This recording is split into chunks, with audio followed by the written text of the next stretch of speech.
6 réflexions puissantes pour trouver le business qui va vous rendre heureux. Aujourd'hui, je vais faire une vidéo peut-être un petit peu différente qu'à l'habitude parce que je veux vraiment parler de cette idée-là de se lancer en affaires. Comment est-ce qu'on fait pour trouver peut-être une idée qui va nous rendre heureux? Pourquoi je veux faire cette vidéo-là? Parce qu'il y a tellement de personnes maintenant, on sait, l'entrepreneuriat a la cote.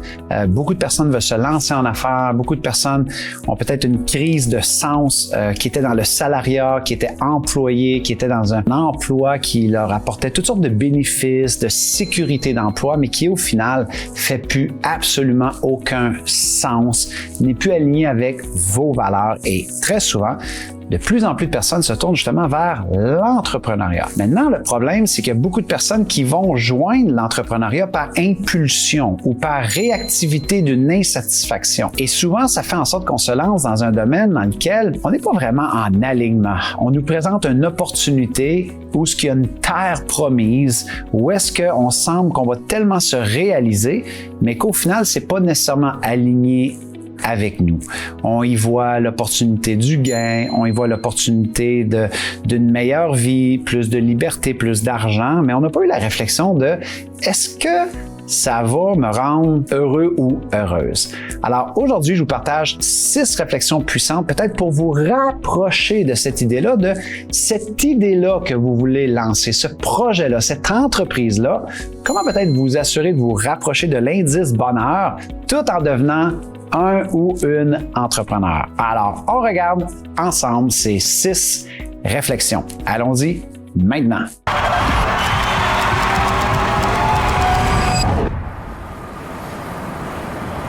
Première réflexion puissante qui va vous faire tomber en bas de votre chaise, j'en suis certain, c'est de vous poser la question suivante.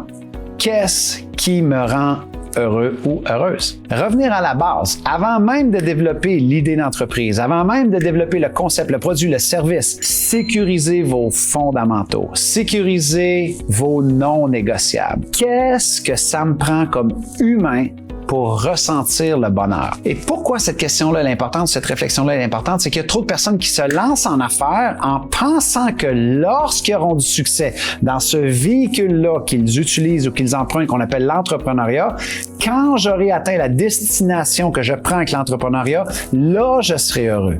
Quand j'aurai fait de l'argent, quand j'aurai mes clients, quand j'aurai la reconnaissance, quand j'aurai atteint certains statuts. C'est un mythe. C'est une illusion, c'est un mensonge. Laissez-moi peut-être un peu nuancer cela. Est-ce que jusqu'à un certain niveau d'argent, ça peut influencer votre bonheur? Absolument.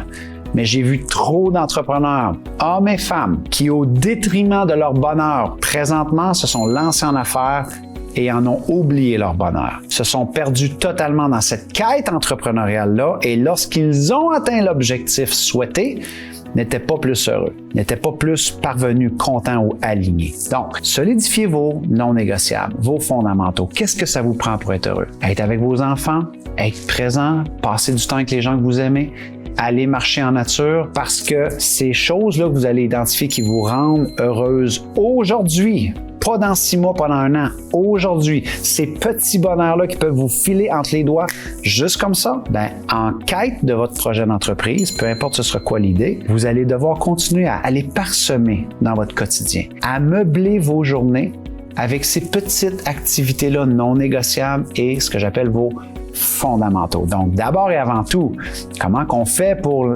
trouver son idée de business qui va nous rendre heureux? C'est d'abord avoir une réflexion sur c'est quoi qui nous rend heureux et heureuse, business ou pas. Alright? Deuxième réflexion à avoir, c'est est-ce que je le ferais pour gratuit? OK? C'est rien de nouveau. Les entrepreneurs à succès, du moins ceux qui, moi, m'inspirent et qui ont bâti des fortunes, ce sont des gens qui, très souvent, quand on les interviewe, ils auraient fait ça pour gratuit de toute façon. Mais attention, je sais bien qu'on parle d'entrepreneuriat. La question à se poser, c'est est-ce que je le ferais pour gratuit et est-ce que je pourrais même être rémunéré par cela? Parce que la réalité, c'est que quand on se lance en affaires, produit ou service, ça va demander des heures et des heures à développer la compétence, à comprendre son marché, à comprendre son client, à développer l'offre. Et ça vaut la peine de faire tout ça, OK? C'est normal. Pourquoi ça vaut la peine et pourquoi c'est pas tout le monde qui se lance en affaires? C'est parce que c'est pas tout le monde qui veut faire faire ces sacrifices-là. Mais moi, je considère que ça vaut la peine parce que ça m'a amené toute la vie que j'ai. Même chose pour mes clients. S'ils ont une vie exceptionnelle, c'est parce qu'ils ont fait des choses que d'autres personnes n'étaient pas prêtes à faire. Certaines formes de sacrifices, si on veut, OK? Et ça, pour moi, c'est beaucoup intimement lié à la passion, un peu à l'obsession même, de s'imprégner d'un sujet pour lequel on dit que je serais rémunéré ou non, là, ça m'obsède, ça me passionne. Et souvent, on a cela dans l'entrepreneuriat. Et par la suite, dire, ça me passionne tellement, je me demande si des personnes seraient prêtes à payer pour cela ou à me rémunérer. Donc souvent, c'est un indicateur, ça va nous permettre aussi de faire les premiers mois, les premières années, souvent qui demandent une injection de temps, de ressources, d'énergie et d'attention hors norme, si on veut. OK? Donc, une bonne réflexion à avoir parce qu'encore une fois, si on n'est pas prêt à le faire gratuit, c'est peut-être juste transactionnel, c'est peut-être juste pour l'argent et c'est correct. Ça va m'amener à la troisième réflexion que je veux avoir avec vous, mais souvent, c'est une bonne réflexion à avoir et c'est un bon indicateur que le bonheur sera au rendez-vous parce qu'on aime, on est passionné de ça et on veut en manger constamment. OK? Troisième réflexion qui est en lien un peu avec ce que je mentionnais au deuxième point, c'est passion ou non, soyez au clair avec l'opportunité que vous générez et les raisons de pourquoi vous le faites. OK? On va pas se conter d'histoires ici. C'est pas toutes les histoires entrepreneuriales qui sont liées à la passion. Donc, dans ce cas-là, passion ou non, juste soyez au clair. C'est quoi votre don? Moi, j'ai de mes amis là, qui sont bons à saisir des opportunités. Ils voient un besoin, ils voient un truc qu'eux pourraient mieux faire que les autres, sont pas nécessairement passionnés de ça, mais leur zone de génie, c'est de cerner une opportunité, c'est de cerner un besoin. Ils sont au clair avec leur zone de génie et par la suite, sont super au clair avec pourquoi ils le font. Pour générer de l'abondance, faire de l'argent, accumuler une certaine forme de fortune, créer des emplois, innover, créer. Ils aiment cela. Donc, ils sont juste au clair avec l'opportunité qu'ils saisissent, comment ils la génèrent et pourquoi ils le font. Donc, il ne faudrait pas se bercer d'illusion que tout entrepreneuriat est une question de passion, une question de rêve. Non, c'est juste très souvent d'être au clair. Moi, j'ai un de mes amis, un de mes mentors, chez lequel j'ai eu la chance de demeurer pendant 2 ans et demi, donc les Beauchesnes à Drummondville, et eux, Daniel, c'était un gars qui est déjà très passionné dans la vie, mais lui, il a lancé sa business de signalisation en saisissant une opportunité. Donc, c'était la crise du verglas, je me souviens plus quelle année au Québec, et en fait, il manquait de signalisation dans les rues. Donc, toutes les gens qui offraient ce genre de service-là, il manquait de camions, il manquait d'humains, il manquait de ressources humaines pour aller faire de la signalisation parce que les rues étaient glacées partout et c'était un vrai bordel. Et lui avait les ressources pour dire « j'ai des camions », j'ai des ressources humaines, j'ai des gars qui peuvent faire ceci et il a saisi l'opportunité de développer cela. Il était très au clair avec le fait que cette opportunité-là allait aider des gens, allait contribuer en période de crise et that's it. Il a lancé son business de même. 25 ans plus tard, je pense 30 ans plus tard, Signalisation 2020, il était loin de se douter que ça allait devenir une entreprise qui durerait aussi longtemps et qui lui apporterait autant à lui, à sa famille, créerait plein d'emplois. Donc, numéro 3, c'est juste de comprendre que, hey, à un moment donné, c'est pas qu'une question de passion avec le sujet ou le domaine dans lequel on se lance. Ce gars-là, il est passionné de toute façon. Il est passionné de l'humain, il est passionné de faire une différence, mais il a été au clair avec l'opportunité qu'il saisissait et pourquoi qu'il le faisait. Et ça peut être exactement la même chose pour vous. Quatrième réflexion que vous pouvez avoir, encore une fois, pour garder le bonheur au centre de votre démarche et vous rapprocher d'un projet entrepreneurial qui vous rend heureux. Donc, c'est quoi cette réflexion-là? C'est qu'est-ce que je peux apprendre sur le domaine, OK, pour rapidement développer des compétences, me mettre en action. Et ce, même si c'est imparfait. OK? Lorsqu'on étudie la psychologie, on réalise qu'il y a toutes sortes d'études qui ont été faites au niveau de la motivation, se sentir motivé. Et une des plus grandes études qui a été faite dans ce domaine-là s'appelle la théorie de l'autodétermination. Et elle tient sur 3 piliers. Et un de ces piliers-là, c'est le développement de compétences. Donc, quand on a l'impression qu'on est en train d'apprendre, de développer quelque chose de nouveau, d'acquérir une compétence qui va nourrir notre confiance parce que c'est des vases communicants, ces 2 patentes-là, OK?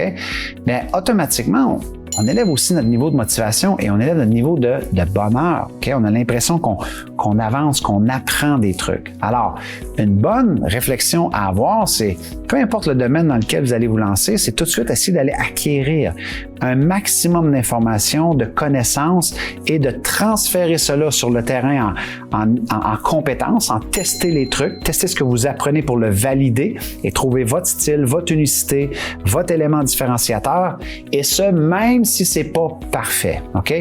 Essayez pas d'être parfait, visez plutôt l'excellence. Et l'excellence va venir avec des essais-erreurs, avec des « c'était pas ça », mais au moins, vous allez avoir essayé des trucs, ce qui va vous permettre d'acquérir des compétences rapidement. OK?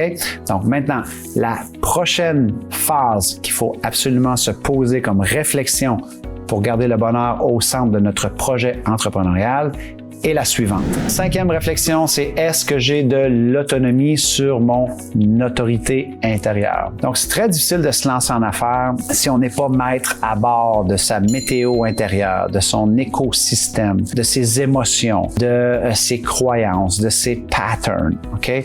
Donc, l'idée ici pour garder le bonheur au centre de son entreprise, c'est de toujours avancer vers une meilleure connaissance de soi, mais tout ce qui est cette autonomie-là, de pas toujours être à la merci de ce que les autres pensent, à la merci de nos mentors, de nos clients, de nos distributeurs, de nos collaborateurs, de nos employés, mais d'être capable aussi de faire une certaine forme d'autonomie, de dire, regarde, je peux prendre mes propres décisions, je peux gérer mes propres erreurs, mes propres échecs, j'en prends la responsabilité, je peux gérer mes émotions nonobstant des circonstances extérieures, des événements extérieurs, je peux faire un sens avec cela, je peux me réaligner, me recadrer, me ramener.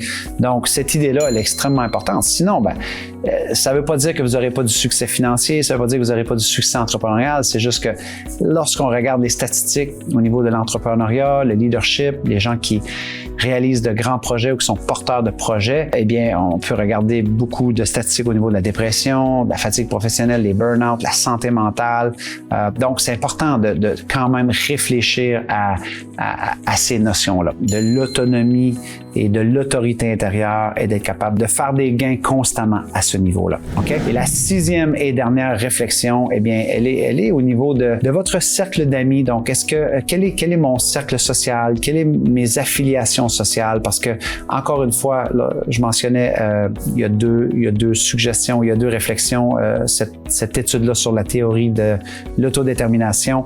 Donc, une des autres clés, c'est tout ce qui est affiliation sociale. Donc, ça veut dire que pour être davantage motivé, c'est aussi en lien et corrélé avec qui on s'associe. Si on essaie de faire tout seul, si on essaie de se réaliser seul et qu'on est un soloiste, ou ce que l'on croit que si on demande de l'aide, on est plus faible. Si on demande de l'aide, ça l'enlève des trucs à nos compétences, à notre savoir-faire, à notre savoir-être. Tout ça, c'est un mensonge. Alors maintenant, une bonne clé pour vous assurer que votre parcours entrepreneurial, on va dire, demeure fertile au niveau des indices du bonheur, c'est de s'assurer que vous ne marchez pas seul, s'assurer que vous construisez ce filet-là d'affiliation sociale, de mentors qui vont vous encourager, qui peuvent peut-être vous donner de la hauteur, qui peuvent peut-être réfléchir sur certaines erreurs que vous avez commises ou vous éviter certaines erreurs, des coachs, des employés qui sont fiers d'épouser votre cause, votre mission, votre organisation, votre produit. Et ça, ça vient avec pas embaucher le premier des venus, avoir vraiment une vraie connaissance de avec qui j'aime de m'associer, avec qui j'aime d'avancer, avec quel type de personnalité que j'aime de collaborer. Et ça vient tout avec la 6e réflexion, là, de dire, si je vais être heureux dans mon business, il faut aussi que je porte attention avec qui est-ce que je m'associe, parce que c'est super important. Autant au niveau de vos clients, vos distributeurs, vos collaborateurs, vos partenaires, que les personnes qui vous coachent ou qui sont dans votre coin pour vous inspirer constamment. OK? Alors voilà les amis, alors 6 réflexions, 6 idées encore une fois pour peut-être créer plus cette idée de business-là qui vous garde heureux et qui sont super contre-intuitives. Souvent on va juste dire « Ah, je choisis un domaine qui te passionne. » OK, mais ce n'est pas que ça. OK? Surtout la clé numéro 1, n'oubliez pas de vous poser la question sur c'est quoi qui vous rend heureux. C'est super simple. Si vous gardez ça au centre de votre démarche, fortes sont les chances que vous allez diminuer les chances de vous perdre dans votre projet entrepreneurial parce que vous allez toujours avoir vos non négociables, vos fondations et ce qui fait en sorte que déjà aujourd'hui, avant même votre projet entrepreneurial, vous êtes heureux et heureuse. Alors voilà les amis, alors encore une fois comme d'habitude, je suis toujours très curieux de voir ce que vous en pensez, si vous avez des commentaires, si vous voulez créer un dialogue, laquelle de ces suggestions-là vous parle le plus ou à laquelle vous n'aviez pas pensé. J'ai hâte de vous lire, c'est toujours un grand privilège. Et évidemment, si vous n'êtes pas membre de la chaîne YouTube, vous pouvez toujours vous abonner, la recommander à un être cher que vous aimez beaucoup, dire « Hey, tu pourrais peut-être tirer vraiment des bénéfices et des avantages à écouter les vidéos de mon ami Martin. » Et si vous le faites, sachez que je vais être très reconnaissant de votre recommandation. En ce qui me concerne, jusqu'à notre prochaine vidéo, il me reste tout simplement à vous dire, soyez reconnaissants et reconnaissantes. Célébrez la magie d'aujourd'hui et merci de tout cœur de faire partie de ces gens-là qui ont le courage, parce que ça n'en prend, de vouloir bâtir un monde meilleur. C'était votre ami Martin qui vous dit au revoir tout le monde.